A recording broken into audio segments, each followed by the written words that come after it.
안녕하십니까. 오늘은 행정 가치 중에서 가해성 보겠습니다. 자, 가해성은 굉장히 의미 있는 주제에서 많이 나오기 때문에 잘 정리하시되, 기본 개념은 일단은 남는 것, 가해성 할 때 가짜가 더할 가짜고 외가 바깥 외자예요. 밖에 더 둔다는 거는 여유분을 둔다. 여유분, 남는 것, 잉여분. 그러니까 평상시에는 필요가 없는 거예요. 유사시에 필요한 게 가해성이라고 보시면 돼요. 일단은 학자도 필요하기 때문에 학자도 봐 놓으시면 되겠고, 자, 개념에는 뭐 남는 거, 총합은, 여유분 돼 있고, 그 특징에 1 보시면 란다우가 돼 있죠. 란다우가 불확실한 상황에 대비하기 위해서 밑줄. 상황이 확실하면 굳이 여유분을 둘 필요가 없어요. 혹시나 해서 두는 장치라 보시면 돼. 혹시나. 왜냐면 모르니까. 불확실하니까. 그게 가해성이다 보시면 되고. 일단은 그 3처럼 동일한 기능을 수행하는 둘 이상의 기관과 절차를 두거나, 최소한 더 두는 거니까 복수다, 단수다, 복수의 장치를 두는다 보시면 돼요. 남는 거 더 두는 거니까. 그러면 사례를 공부할 때는 이거를 암기할 게 아니고 이 둘로 파악하시면 돼요. 원래 있던 기능과 똑같은 기능, 본래 기능과 동일한 기능하는 걸 더 두는 거예요. 이게 첫 번째 가해성. 또는 같은 기능은 아닌데 이 기능에 대한 보완적 의미가 있다거나 아니면 약간 통제 의미가 있으면 다 이게 가해성이라고 보시면 돼요. 그러니까 본래의 기능이 더 잘 되도록 혹시나 잘못될까봐 두는 견제 장치라든지 통제하는 장치도 가해 장치다 보시면 돼요. 꼭 같은 기능만은 아니도 괜찮아요. 예를 들어서 같은 기능 대표가 뭐냐면 우리 기능 중에 따지면은 우리 보조 엔진 같은 거, 물론 왔다 갔다 하겠다. 보조 엔진은, 그러니까 원래 주 엔진에 문제 생기면 그 엔진을 대체해서 기능하려고 갖고 다니는 장치, 보조 엔진 같은 거. 물론 보조기 때문에 보완 의미도 없지 않아 있죠, 당연히. 그러니까 같은 기능. 스페어 타이어 같은 거, 스페어 타이어. 우리 자동차 뒤엔 다 갖고 다니잖아. 혹시나 몰라서 이렇게. 이게 같은 기능으로 보시면 돼요. 또는 우리가 같은 기능 아니지만 삼권 분리 같은 거, 삼권 분리. 행정, 입법, 사법권을 다 분리시켜 놨잖아. 혹시나 입법부가 잘못할까 봐 대통령이 거부권 행사해 줘. 거부권. 국회가 만든 법에 대해서 대통령이 거부권 행사해서 재의결을 요청할 수 있고, 또는 정부가 하는 일을 견제하려고 국회는 존재하기 때문에 다 서로 보완 또는 통제 의미가 있다 이렇게 보시면 돼요. 3심제, 1심, 2심, 3심 같은 것도 마찬가지겠죠. 3심제. 그러니까 보완적 의미가 있는 거죠. 1심에서 잘못할까 봐 2심, 3심에서 보완해 가는 거죠. 이렇게. 자, 아직 안 배웠지만 우리 이런 것도 따른 품위제 같은 거, 품위제. 품위제는 부하가 기한에서 올라가면서 결제받는 방식이에요. 이거를 순차적 결제라고 돼요. 순차적 결제. 이건 저 뒤에 정책 가면 또 배울 거예요. 품위제에 대해서. 품위제. 그러니까 부하가 만들어서 올라가면서 결제받는 거예요. 그러니까 과장도 결제하고 국장도 결제하고 실장이 올라가는 거예요. 한 사람이 아니지. 여러 사람이 올라가면서 하는 결제 방식. 이런 식으로. 또는 우리가 양원제 같은 거, 하원, 상원, 양원제 같은 거. 연방주의 같은 거. 이런 식으로. 주가 못할까봐 연방에서 이제 보완해 주는 거죠. 이런 식으로 등등등. 이게 다 가해장치 사례예요. 자, 이 말을 써놓은 이유는 뭐다? 암기하지 말자는 거죠. 이해를 하자. 사례가 나온다면 일단은 기본 개념은 복수장치다. 단수 말고 복수. 그러면 직권과 분권 뭐가 가해장치다? 당연히 분권이겠지. 권한을 같이 나눈 거니까 분권 이런 식으로. 그죠? 자, 이게 다 가해성의 사례가 되는 것도 얼마나 더 가능하니까. 자, 교재 보시면 3회에 나오죠. 적용 사례가. 상권 분리, 3심, 양원, 연방주의, 보조 엔진 같은 거, 개선 막료, 아직 안 배웠지만 개선 막료, 막료가 개선을 도와주는 장치예요. 보완 장치다 보시면 돼. 순차적 결제 등이다 사례가 되겠다. 됐죠?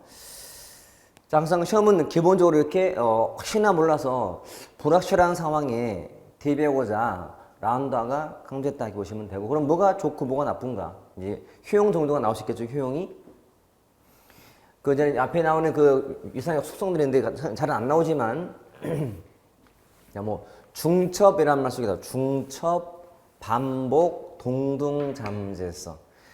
그나마 가해성 중에서 제일 어려울 때 나오는 개념이 이 단어예요. 중첩, 반복이나 중복, 동등잠재. 자, 중첩은 책에 보면 106페이지에 있는 중첩은 제일 단순한 키워드만 말하라 한다면 혼합 또는 함께 하는 거예요. 함께 할 때. 하나의 기능을 같이 할 때. 이게 중첩이다라고요. 중첩.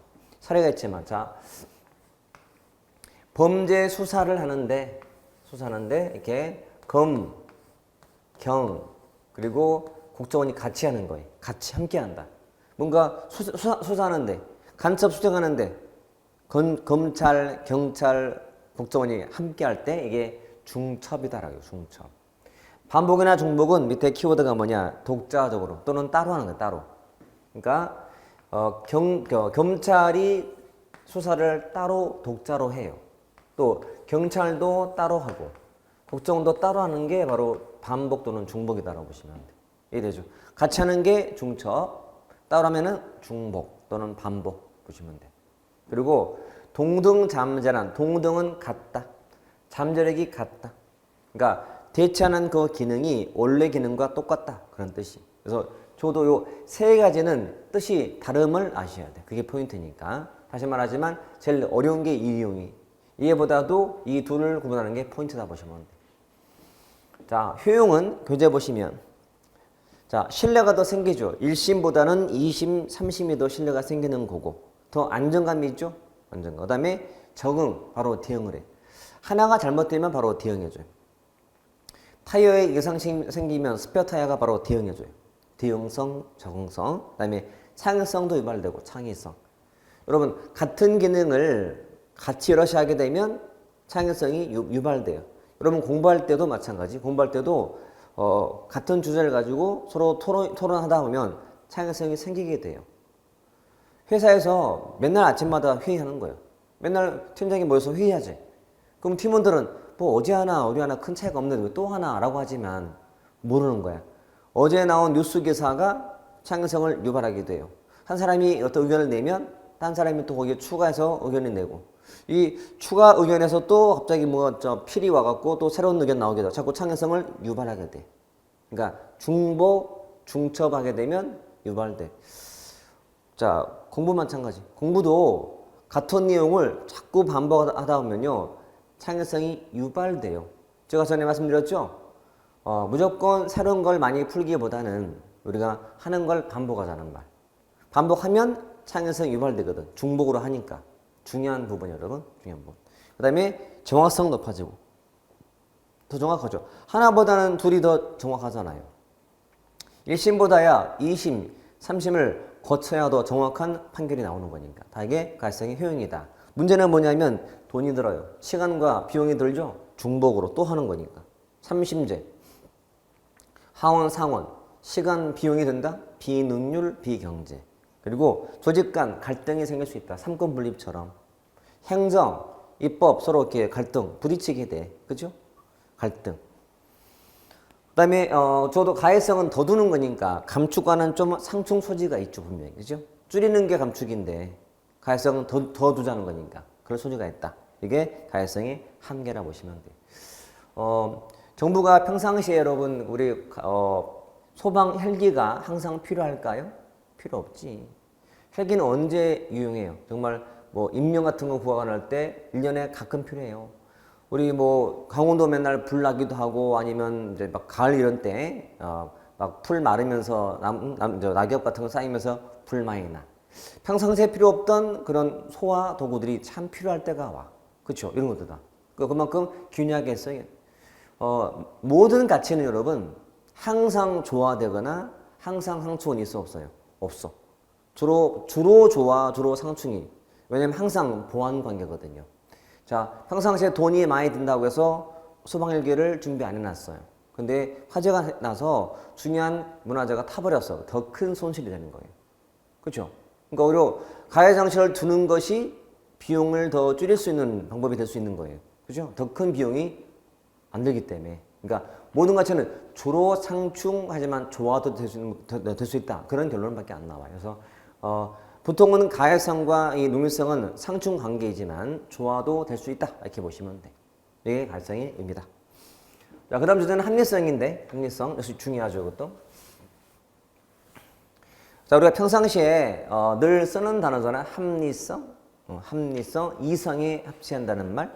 기본 뜻은 목표 달성을 위한 여러 수단 중 최적의 수단 찾는 거예요. 적어도 합리성은 수단적 가치니까요.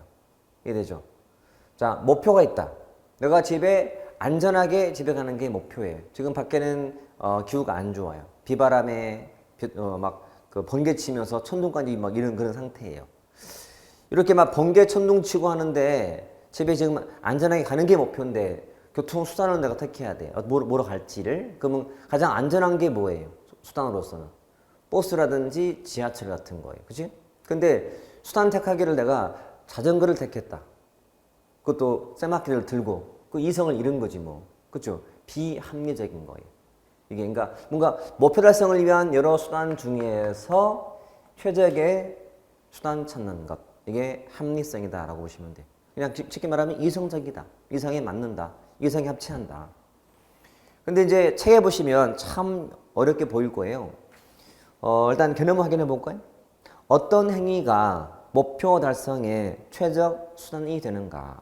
또는 이성적인가? 뜻이 이성적인. 가장 쉽게는. 근데 밑에 유형 봤더니 마나임도 제시해놨고 사이먼도 나오고 그다음에 베버, 디징 되게 많죠. 거기도 뭐 실질적, 기능적, 절차적, 내용적. 또 베버는 실질적, 형식적, 이론적, 실제적. 디징은 막 정치, 경제, 사회. 자, 이 복잡한 것을 그대로 공부한다면 대책은 안 서요. 그리고 그냥 읽어서는 아무런 대책이 안 서고 못 써먹어. 근데 이것처럼 저도 두 사람을 제가 비교해놨죠. 마나임과 사이먼을. 시험은 사이먼 게 98%예요. 거의 다 사이먼 거야. 그러면 둘 다 쓰는 말만 다르지 마나임과는 내용은 똑같아요. 그러니까 마나임의 실질과 사이먼의 절차가 같은 뜻이에요. 어떤 의미로서 이성적인 사유 과정을 거쳤다 뜻이야. 그러니까 이성적인 사유를 했다. 그런 뜻이 이렇게 쓰는 말이고. 뒤에 자 마나임의 기능과 사이먼의 내용이 같은 말이에요. 근데 사이먼의 내용적은 번역할 때 그를 실질로도 번역을 해요. 실질적 또는 내용적. 그러니까 마나임의 실질과 사이먼의 실질은 다른 거예요. 뜻이. 자, 이 후자 뜻은 뭐냐면 목표 달성에 적합했는지 여부예요. 또는 목표 달성에 순기능적이다. 순기능했다는 뜻이에요. 순기능은. 자, 예를 들어서요. 지금 이 새돌이가 AI랑 바둑을 두고 있어요. 지금 이 한 수를 어디에 둘지 열심히 고민 중에 있다면 그거는 어디에 고민 중에 있다는 것은? 여기지. 사유 과정이 있어요. 고민하다가 막 계산하다가 뒀어 한 수를. 뒀는데 그게 실행 한 수가 돼서 이긴 거야. 목표 달성에 적합했던 거야. 승리할 때 적합한. 승리에 순기능한 거예요. 지금처럼 이성적인 사유를 거친 결과가 목표도 달성케 해준 거예요. 그런데 그 둔 수가 이성적인 사유를 했지만 악수가 되는 바람에 진 거예요. 졌다 해서 감정으로 한 건 아니잖아. 나름은 계산한 건데 그게 결과가 나쁜 거지. 아, 이게 과정이면 얘는 결과란 얘기지, 결과. 이렇게. 그리고 가끔 여러분 문제 풀 때 어때요? 우리가 시험 문제 풀 때 열심히 고민하잖아요, 사실은. 고민해서 푸는데 그게 오답일 수가 있잖아. 고민했지만 오답일 수가 있고, 또는 아무런 생각 없이 그냥 찍었단 말이에요. 사연 안 했으면 맞는 것도 있잖아요. 분명히 둘은 다른 것이다. 그래서 전자는 이성적인 사유를 했다는 뜻이고, 후자는 결과가 좋다는 뜻이에요. 구분되죠. 그럼 이거를 또 그냥 되면 헷갈리기 때문에 이렇게 암기할 거예요. 앞에 따서 만실기 이러면 시절래 이렇게 암기할 거예요. 만실기 시절래 사이먼 절래 절차적 내용적 더 가면 내용적은 실질적과 똑같아. 만실기, 시전래 암기해놓고 일단 그 다음에 이제 풀면 돼요.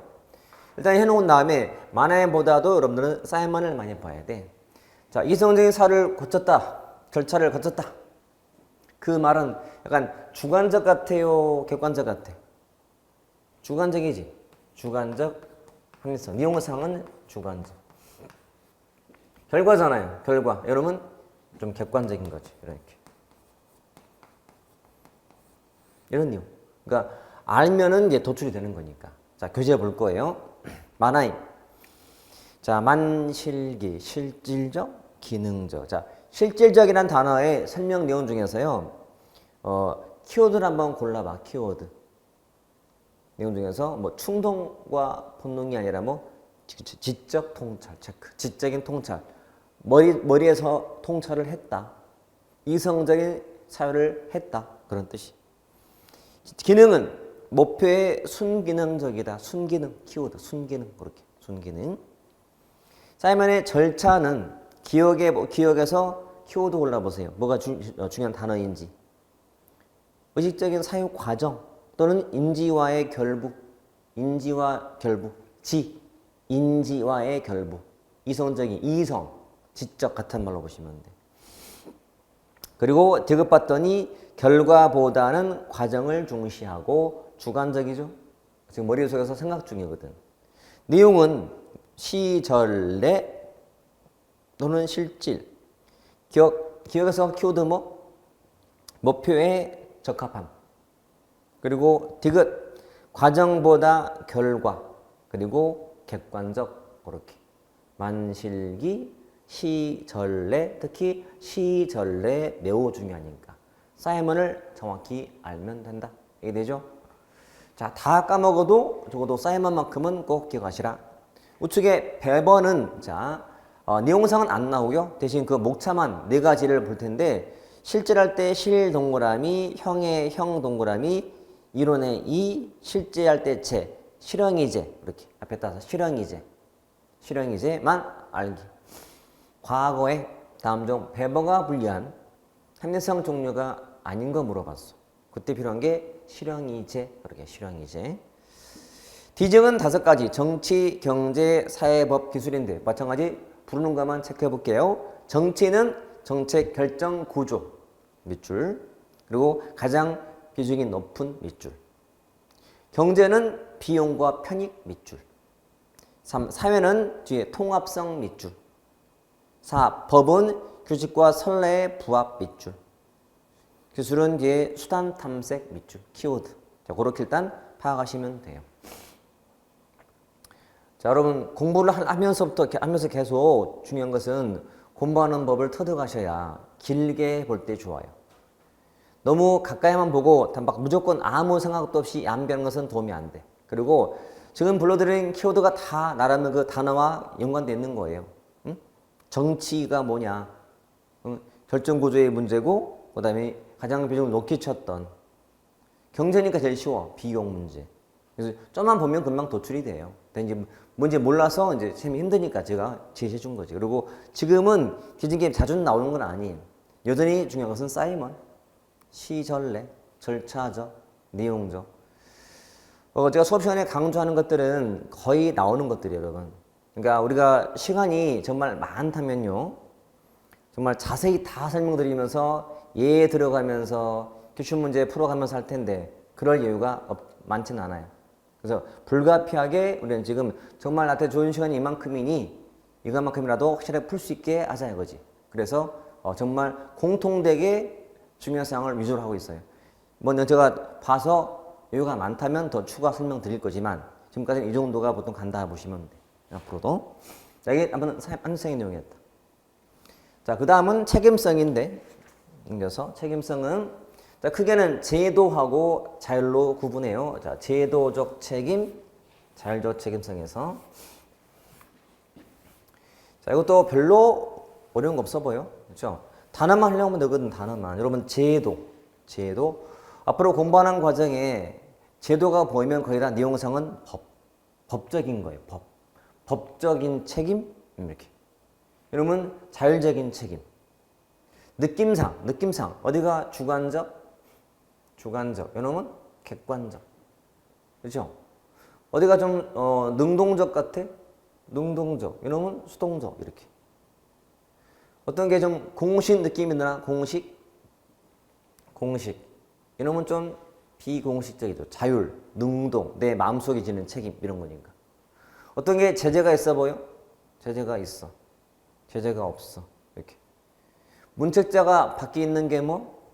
예, 외제. 이놈은 내재돼 있어요. 자책인 거니까. 자, 교재 나와 있는 박스 있죠. 그 박스만 잘 활용하시면 돼요. 문책자가 외제, 내재 또는 부재. 절차 중시하지만 절차와 책임은 별개. 이렇게.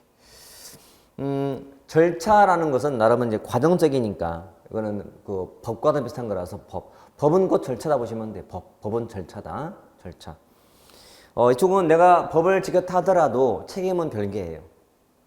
이거 볼 때마다 제가 떠오르는 분이 계시는데 옛날에 그 학원계에 생물 선생님이 되게 잘 가르치는 분이 계셨어요. 그분이 전직 의사야.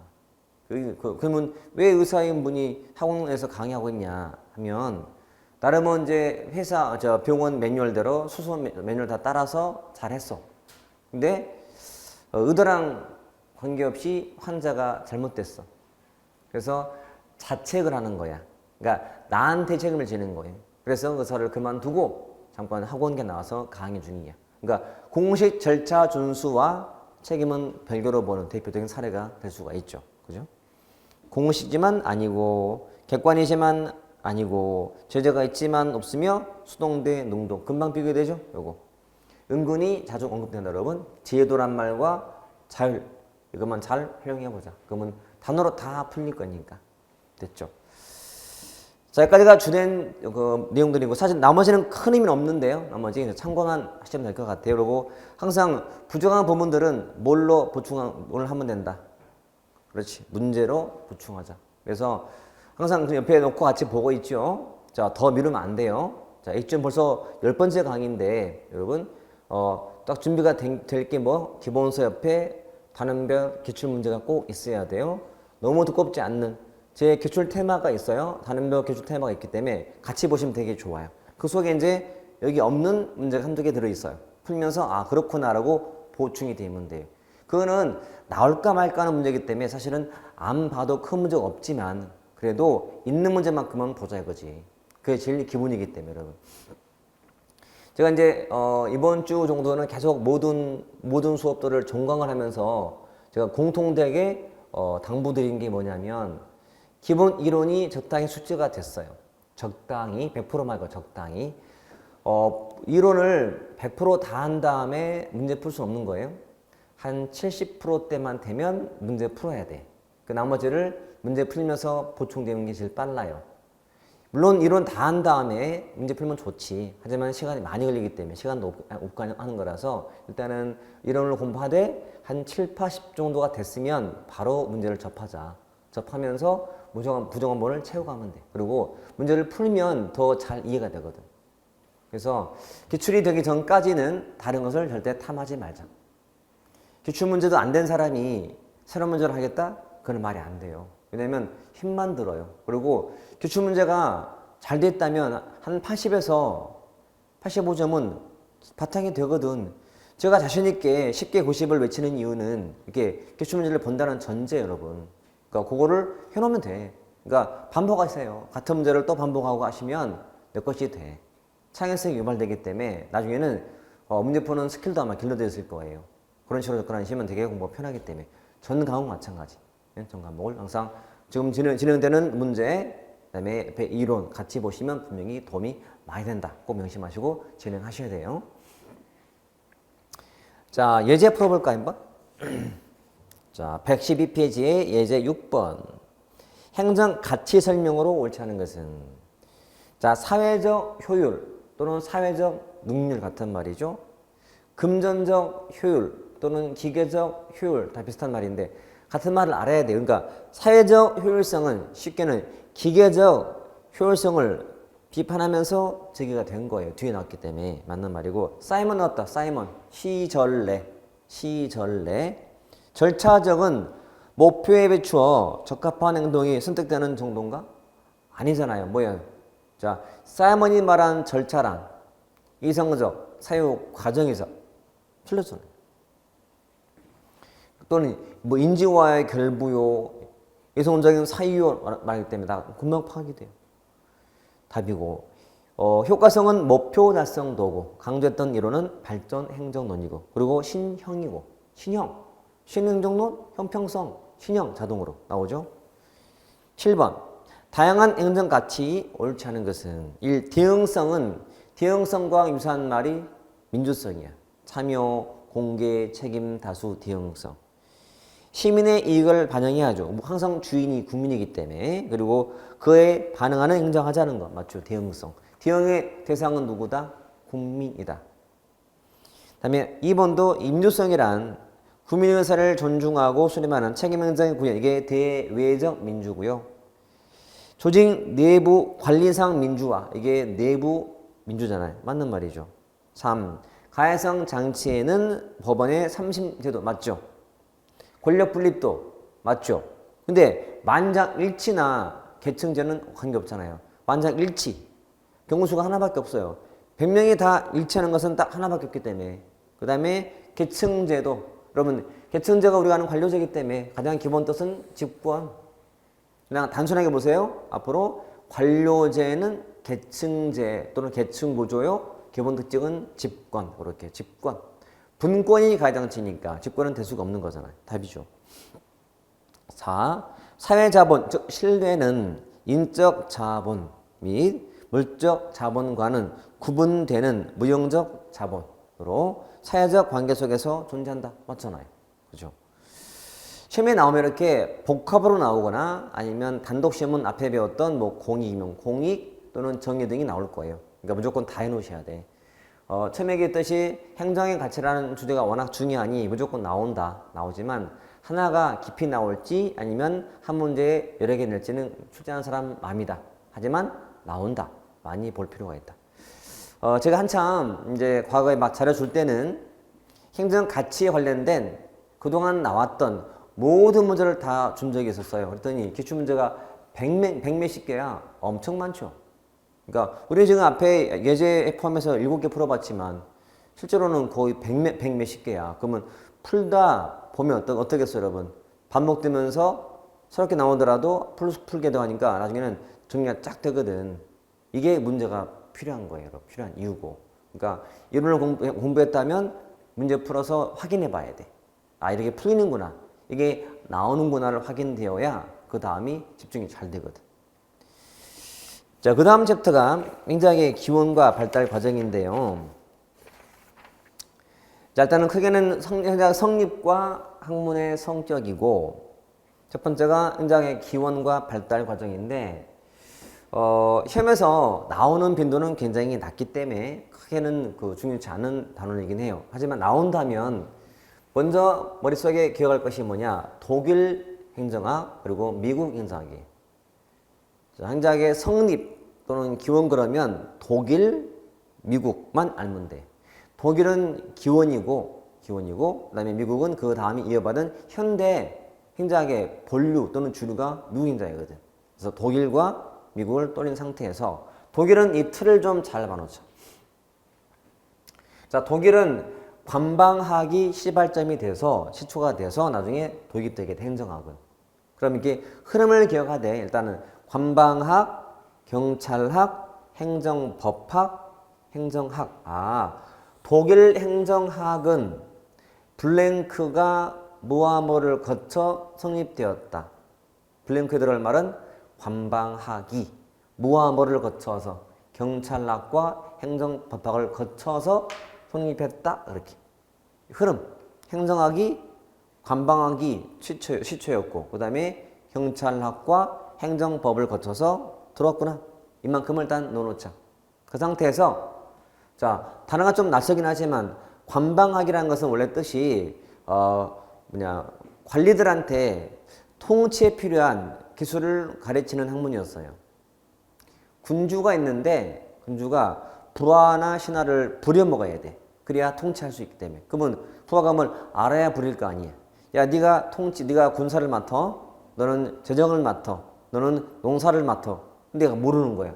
가르쳐야 돼. 그러니까 통치에 필요한 기술을 가르치는 학문. 이게 관방학이에요. 자, 이게 다시 나누면 전기와 후기로 분리가 돼요. 잘 보세요, 여러분. 시험은 이게 다 한번 나와서 7급에서 느낌이야, 여러분. 전기, 후기. 전기, 후기. 그러면 어디가 발달된 거고 어디가 발달이 안 된 거예요? 전기, 후기 중에서는? 당연히 후기가 발달이겠지. 전기는 미발달이고. 그죠? 느낌상 왠지 이쪽이 발달, 미발달. 그러면 학문이 있다면 어디가 학문이 분화되게 될까? 분화되고 미분화예요. 거의 여러분 분화라는 말과 발달은 거의 동이라고 보시면 돼요. 동이요. 그래서 이쪽은 미분화라고 보시면 되고 미분화. 이쪽은 분화인데 이렇게 써놓은 다음에 자, 분화의 의미를 둘로 보시면 돼요. 자, 첫 번째 분화와 미분화의 의미는 뭐냐면 재정이 분리가 안 돼 있어. 그러니까 전기 관방학 때는 왕실 재정하고 국가의 재정이 분리가 안 돼 있는 거예요. 즉 그냥 군주 다 개인 건 거야. 그리고 후기 와서 이제 분리가 돼. 왕실 거랑 국가 재정이랑. 두 번째는 학문이. 전기 때는 학문이 분화가 안 돼 있어. 짬뽕된 학문이었어요. 근데 후기 와서 학문이 분화가 돼. 그래서 그게 미분화와 분화의 차이다. 보시면 돼요. 자, 머릿속에 하나만 집어넣어놓자. 발달이 분화, 미분화? 분화. 발달이 분화됐다. 분화. 나뉘었다.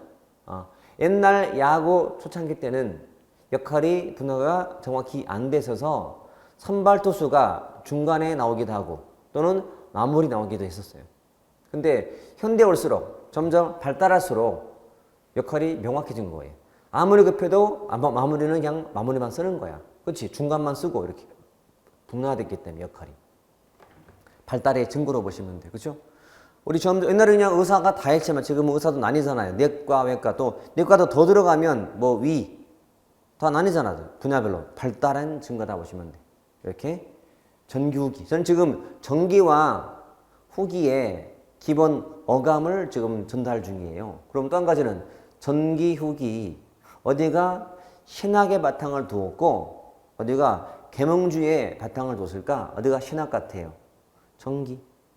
그러니까 왕과 누구가 신이 동격이다 보시면 돼요. 또는 왕의 종 권한, 왕권 신수설이라고 부르는 게 옛날식 개념이야. 하지만 현대 올수록 점점 그걸 깨야 돼. 그런 무지몽매함을 깨야 돼. 계몽주의가 돼야 돼. 이런 식으로. 이게 이제 전기, 후기의 차이점. 자, 누가 봐도 전기는 미분화요. 후기는 분화다만 알면 다 풀리게 낸 거지. 요것만 기억하시면 된다. 교재도 보시면 일단 1번에 관방학은 관리들에게 통치에 필요한 기술과 지식을 가르치기 위한 학문이었다. 2번 기준은 뭐냐면 할레 대학과 프랑크푸르트 대학교의 학과를 설치한 걸 기준으로 전기, 후기를 구분한다.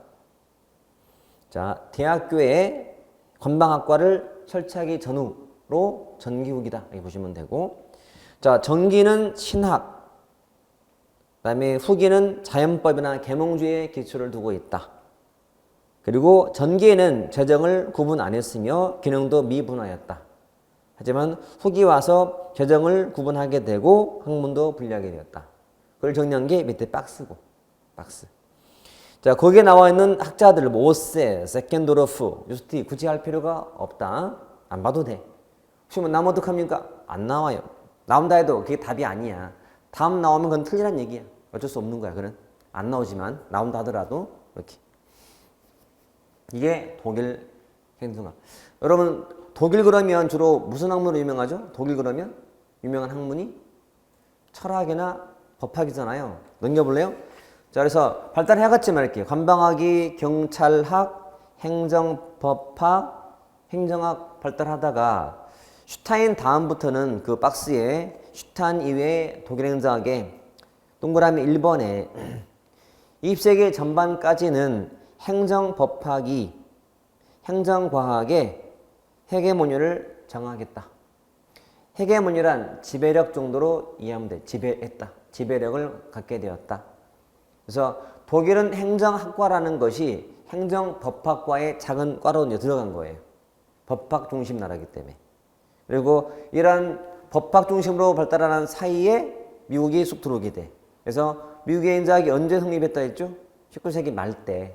그때 딱 들어오는 거예요. 그래서 지금 현대 행자학의 본류로 하면 미국 행자학이야. 독일 말고. 독일은 거의 끝났다 보시면 돼.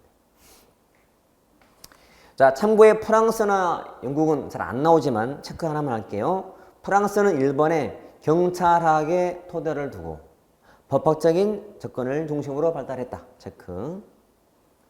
영국은 자, 밑에 특징에 봤더니 특징에 2번에 정부 간 관계와 지방 행정 연구 활발했다. 그리고 3회 뒤에 보시면 정부 혁신 전략 등에 대한 연구 활발했다. 그러니까 개혁하고 그리고 지방 쪽에 좀 발달한 나라 이렇게 이해하시면 돼. 영국은 이렇게.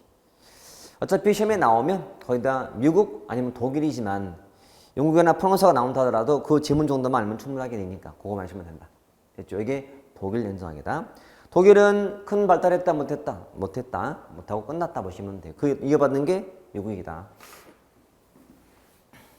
자, 미국은 시기를 나누면 이렇게 태동기부터 성립, 반발, 분화로 나눠요.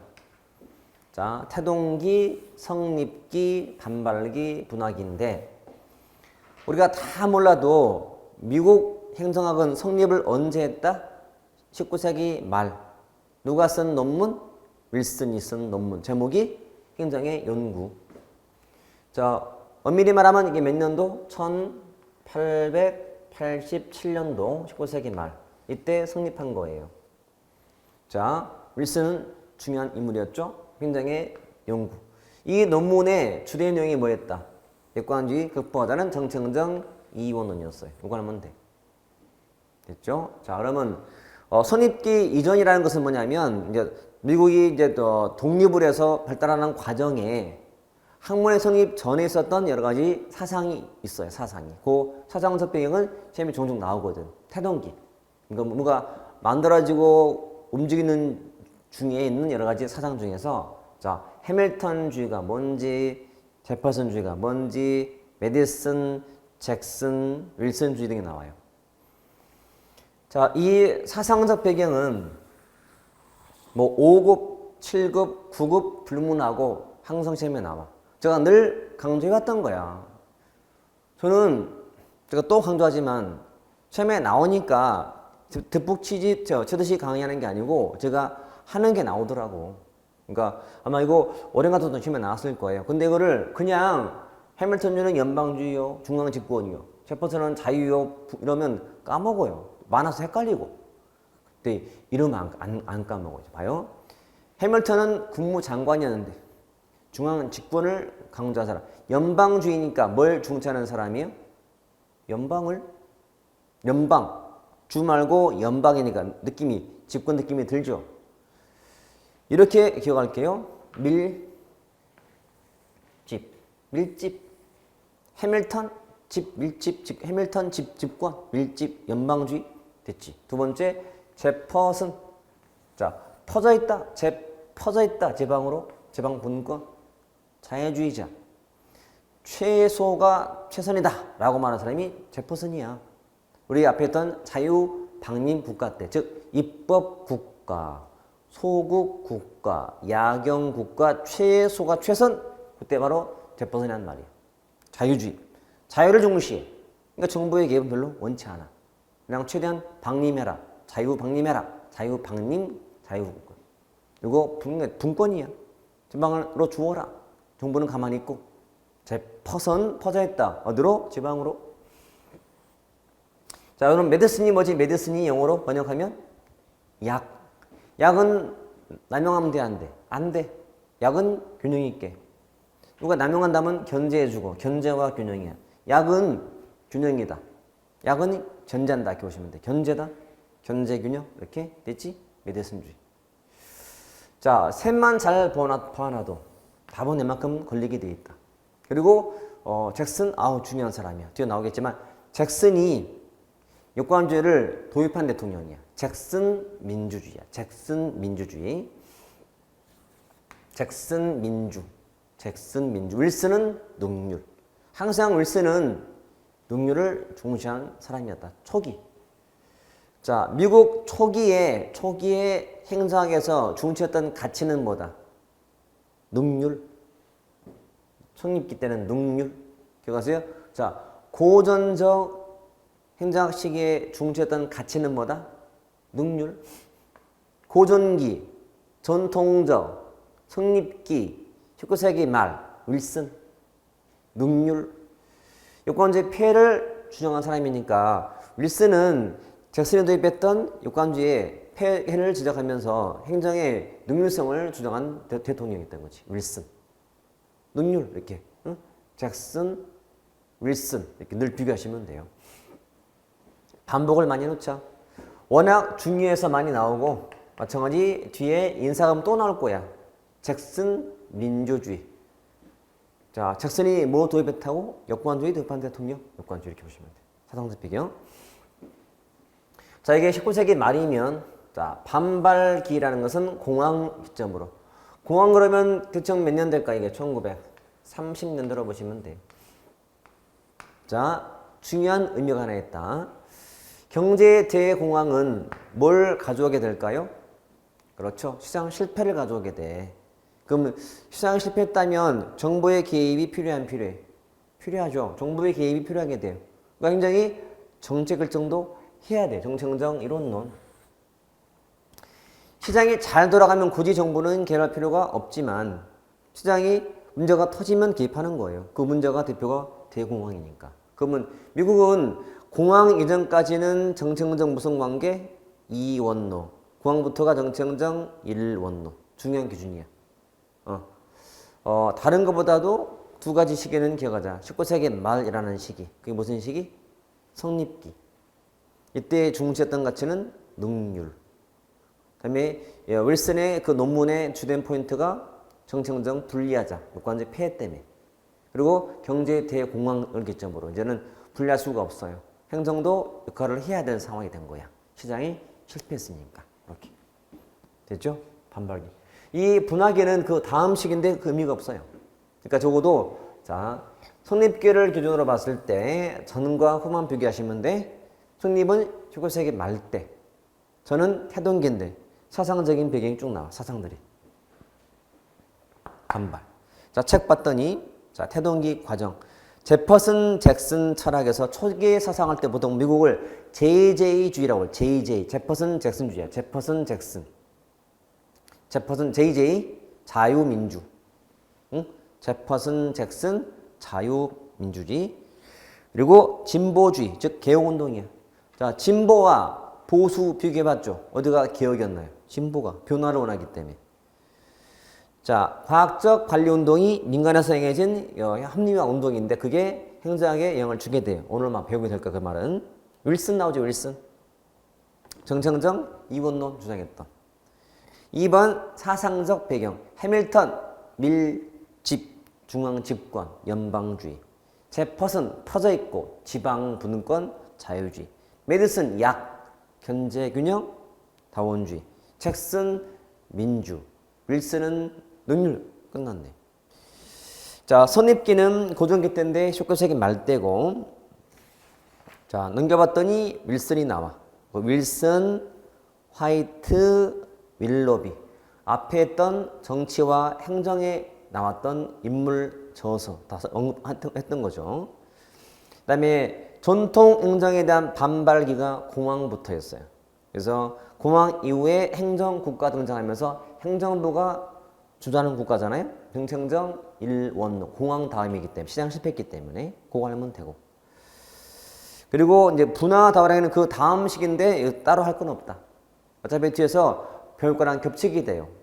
자, 꼭 필요한 것은 뭐라고? 요 성립기를 딱 기준으로 봤을 때 이전에 태동기하고 그 이후에 반박기를 분리하면 되겠다. 요것만 정리해놓자. 자, 예제 볼게요.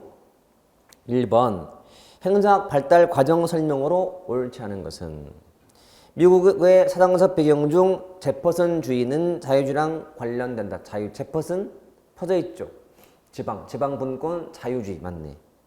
잭슨 민주주의인데 행정의 부패와 타락을 방지하여 여건절을 극복하고 현대학 발달에 공헌했다. 역관절을 극복하자는 사람은 누구였어요? 윌슨이겠지. 잭슨은 도입한 사람인데. 말이 안 되는 사람 답이죠. 자, 3과 4처럼 프랑스나 영국은 그 말만 알면 돼요. 그 정도만. 나머지 된 것이니까. 됐죠? 자, 다시 말하지만 이 틀에서는 앞에 사상적 배경을 좀 잘 봐놓으면 되겠다. 제일 의미 있는 것은 사상적 배경. 별거 없어요. 이게 다야. 됐죠? 자, 쉬었다가 학문의 성격을 보겠습니다.